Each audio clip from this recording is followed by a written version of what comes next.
Channel तैयारी for teacher. तो जैसे कि हम सबको पता है कि बहुत सारी टीचिंग वैकेंसीज आ रही हैं, जैसे कि KVS, NVS, EMRS and UP TET, C TET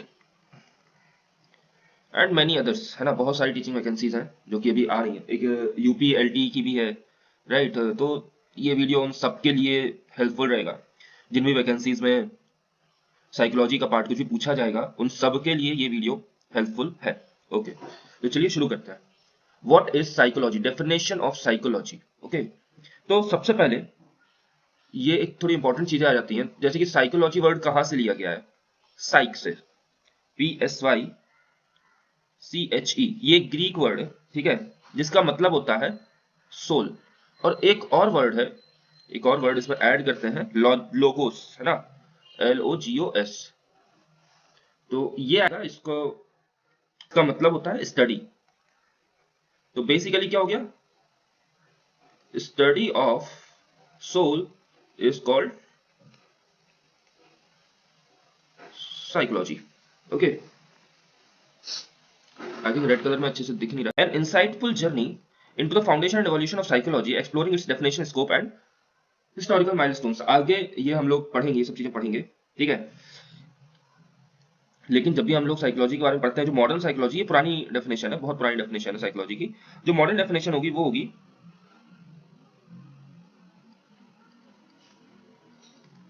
scientific study of behaviour, scientific study of behavior and mental process. Scientific study of behavior and mental process is called psychology. Okay, इसमें include हो जाता है क्या क्या, जैसे कि हम कैसा फील कर रहे हैं, हम किस तरीके से बिहेव करें, how we feel, how we behave, these all things are included in the psychology. Next, it helps us to understand emotions and learning to memory and decision making. Okay, चलो next page. Now it is written here, psychology is the scientific study of behavior and mental process. The term originates from Greek meaning logos and everything. Okay, so all the 3 points that I have told you, they are here. Next, let us go to branches of psychology, scope and subfields. Exploring the branches of psychology and their impact on behavior. Psychology encompasses various branches that study human and animal behavior. Okay, तो ये human behaviour को इसमें दिखाया जाता है, ठीक है। Human behaviour को इसमें बात की जाती है।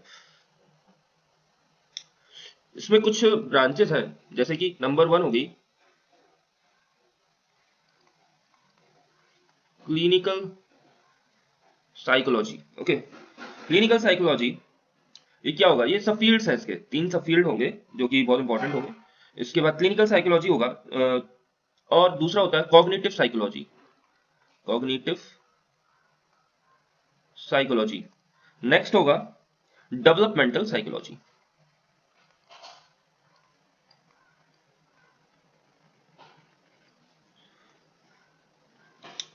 क्लिनिकल साइकोलॉजी किससे, mental health,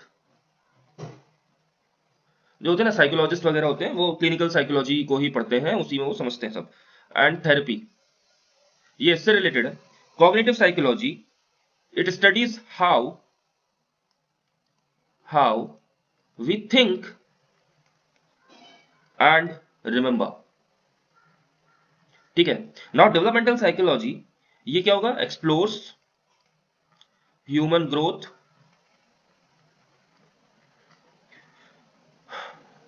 and development also, other बकाया जो भी आयाम होते हैं, तो यहाँ पे एंड नहीं लगाएंगे, ओवर टाइम, ठीक है. अब इसमें हम लोग पढ़ेंगे क्या क्या, हम लोग कॉग्निटिव साइकोलॉजी पढ़ेंगे और डेवलपमेंटल साइकोलॉजी पढ़ेंगे. क्लिनिकल साइकोलॉजी को सिर्फ हम लोग टच करेंगे, हम इसको ज्यादा नहीं पढ़ेंगे, क्योंकि ये एग्जाम्स में कुछ ही पार्ट इसका पूछा जाता है, ये हमारे मतलब की बहुत कम रहता है इस पर.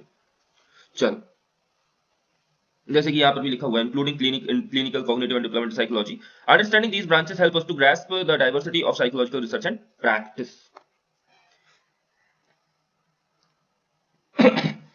Now let us learn about people who have said anything about psychology. लोगों ने क्या क्या कंट्रीब्यूशन दिए हैं साइकोलॉजी में, जो पुराने लोग हैं उन्होंने क्या क्या कंट्रीब्यूशन दिए हैं, जैसे कि प्लेटो हो गए, एरिस्टोटल हो गए, या कोई इस्लामिक जो भी थिंकर्स थे वो हो गए, इन्होंने क्या क्या कंट्रीब्यूशंस दिए हैं, इसके बारे में बात करते हैं, ठीक है. प्लेटो एम्फसाइज किस पे, प्लेटो ने जोर दिया है रीजन पर, reason in understanding ourselves, Plato ने क्या दिया है? रीजन इन अंडरस्टैंडिंग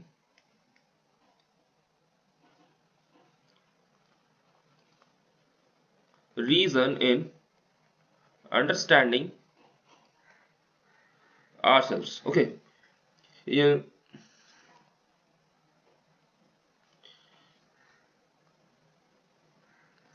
प्लेटो ने यहाँ पे देखो emphasise reason in understanding ourselves, human behaviour, ourselves मतलब ह्यूमन बिहेवियर, तो ह्यूमन ही है यहाँ पर कोई। ओके, या फिर ऑब्जर्वेशन और रीजनिंग, जैसे कि यहाँ पर लिखा भी हुआ है empirical observation and reasoning.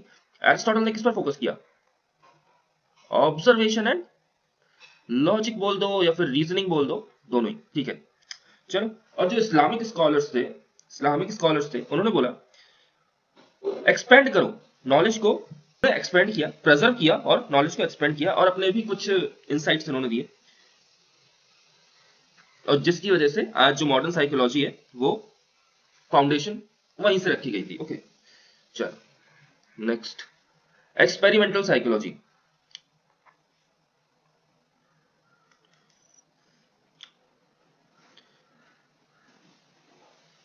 Gustav Fenscher pioneered methods to study sensory perception scientifically. Okay.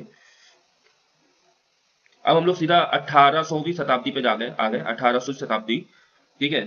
इसमें जो गस्टाव फेंशर थे, जो यहाँ पे नाम लिखा हुआ है गस्टाव फेशनर, जो भी नाम है इनका, फेशनर फेंशर जो भी है, इन्होंने बोला कि लिंक करो इसको फिजिकल वर्ल्ड को मेंटल एक्सपीरियंस से, ठीक है। इनका था कि link the physical world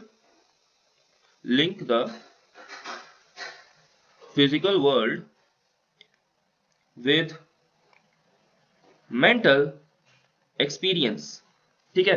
physical world को मेंटल एक्सपीरियंस से करो, लिंक करो। और इन्होंने एक सवाल पूछा था, एक बहुत ही इंपॉर्टेंट सवाल था जो उन्होंने पूछा था, वो था how do we sense the world, है ना। How do we sense the world मतलब इन्होंने क्या किया, जो हम इंद्रियों पे जो हम लोग बात करते हैं ना, इंद्रियों के बारे में इन्होंने बात की, ठीक है।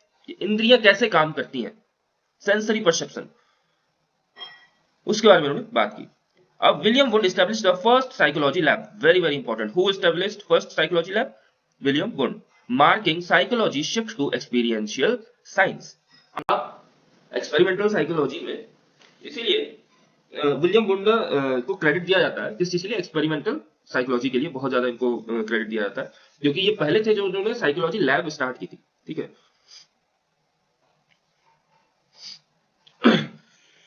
और ये कब? 1879 में बनी थी। कहां पे?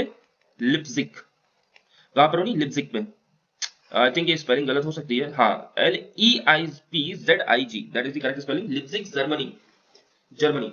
Okay, he didn't just talk about mind, he tested it and measured it, है ना। मेजर भी किया था, मेजर भी किया है किसको? माइंड को मेजर भी किया था विलियम वुंड ने, ठीक है। This is why he is called father of experimental psychology. So William Wundt is called the father of experimental psychology. Together they influence future research emphasizing empirical methods in psychology studies. So Gustav और William Wundt दोनों ही बहुत important है experimental psychology के लिए। इनके दोनों की जो रिसर्च हुई है, जिन्होंने एक ने सेंसरी को बोला है ना। और अच्छा, एक चीज और जो मैं बताना भूल गया थी, गस्टाव फेशनर ने साइकोफिजिक्स, सबसे पहले फादर ऑफ एक्सपेरिमेंटल साइकोलॉजी, ठीक है, established first psychology lab in 1879 emphasising scientific methods. अच्छा, इसका ये भी लिखना होगा, कहां? जर्मनी में। कहां पर? Leipzig, Germany. His work laid the foundation of future psychological research and methodologies. Okay.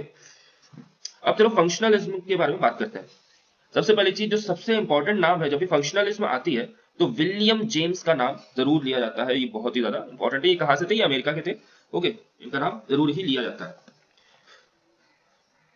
जिस टाइम पे ये वुंड काम कर रहे थे, लगभग उसी समय विलियम जेम्स अमेरिका में काम कर रहे थे। He was asking different questions. What questions he was asking? Why do we think and feel the way we do? मतलब we believe consciousness isn't fixed. It's constantly changing and adapting. जो consciousness है, जो हमारी consciousness होती है ना, वो क्या है? वो फिक्स नहीं है।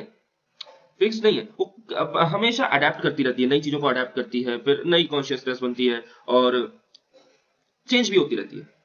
इसी को बोला जाता है functionalism, change and adaptation. Change and adaptation in the consciousness is called functionalism. और इसी ने फंक्शनलिज्म को ग्रोथ दी है। और ये किस चीज पे फोकस करती है? Survive and thrive in our environment, मतलब किस तरीके से मेंटल प्रोसेस के जरिए हम, how mental process help us survive and thrive in our environment. Okay, इन्होंने सबसे इंपॉर्टेंट चीज प्रैक्टिकल साइंस के बारे में बात की है। Foundation of psychology as a practical science, ये प्रैक्टिकल साइंस बोलते थे कि psychology is not theoretical, it's a practical science. ठीक है, चलो अब मेजर स्कूल्स ऑफ थॉट्स है ना। सबसे पहला स्कूल ऑफ थॉट है structuralism, next functionalism, next psycho analysis. Okay, और भी हैं जैसे कि बिहेवियरिज्म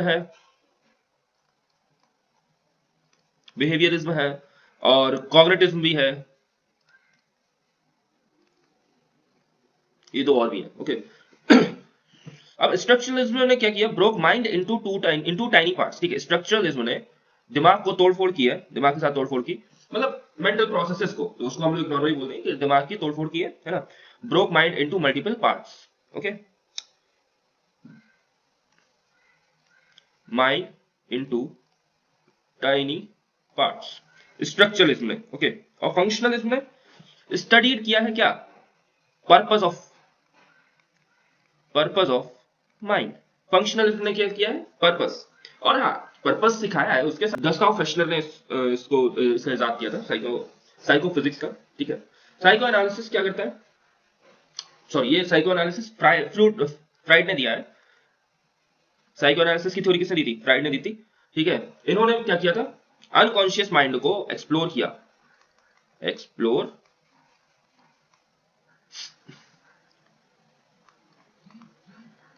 अनकॉन्शियस माइंड। ठीक है, नेक्स्ट अब आया बिहेवियरिज्म। बिहेवियरिज्म ने थॉट्स को इग्नोर किया है। ठीक है, थॉट्स को इग्नोर किया है, सिर्फ प्रैक्टिकलिटी पे इसने बात की है। किस पे? कि ऑब्जर्व करेंगे बिहेवियर को, सामने वाले के बिहेवियर को ऑब्जर्व करेंगे, अकॉर्डिंगली हम बात करेंगे। ओके, स्टडी करेंगे, अकॉर्डिंगली हम स्टडी करेंगे। स्टडीड ऑब्जर्वेबल बिहेवियर, ये बिहेवियरिज्म का काम था।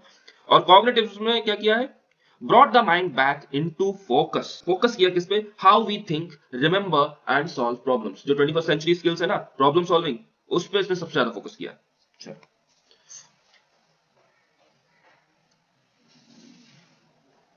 नाउ तीन वेव्स के बारे में बात करेंगे। साइको एनालिसिस, ये मैंने ऑलरेडी बता दिया आपको, है ना, ये ऑलरेडी मैंने बता दिया।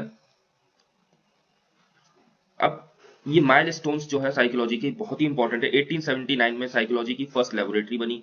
इसके बाद 1890 में विलियम जेम्स ने क्या, द प्रिंसिपल्स ऑफ साइकोलॉजी, ये दिए थे। ओके, पब्लिश किया था। इसके बाद 1913 में Watson introduced behaviourism as a key approach. Okay, तो ये तीनों बहुत इंपॉर्टेंट है, इनको याद करना है।